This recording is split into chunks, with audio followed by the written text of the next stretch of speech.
দেওয়ার কারণ? আজকে মন্দিরে পুজো দেওয়ার কারণ হচ্ছে অশুভ শক্তির নাশ হয়ে শুভ শক্তির আবার পুনরায় তৃতীয়বারের জন্য নরেন্দ্র মোদীজি তিনি শপথ বাক্য পাঠ করবেন। আর সেই জন্যেই তার শুভকামনা এবং তার দীর্ঘায়ু কামনা এবং যে সমস্ত মানুষ নরেন্দ্র মোদীর উপরে আস্থা রেখেছে, ভরসা রেখেছে, বিশ্বাস রেখেছে, সেই সমস্ত গোটা ভারতবাসীর মঙ্গল প্রার্থনায় মায়ের কাছে প্রার্থনা জানালাম। বলতেই হয়, হয়তো আপনি বলবেন যে বিজেপির কার্যকর্তা হিসেবে কেন আপনি আমার পুজো দিচ্ছেন।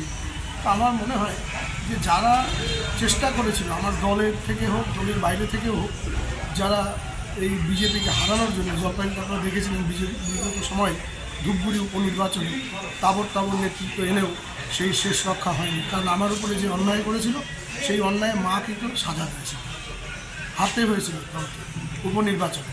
কিন্তু আমি মায়ের কাছে প্রার্থনা জানিয়েছিলাম যে মা, মানুষ তো অন্যায় করেনি, তো আগামী দিন যেন একটা অশুভ শক্তির নাশ হয়ে শুভ শক্তির শুভ সূচনা হয়।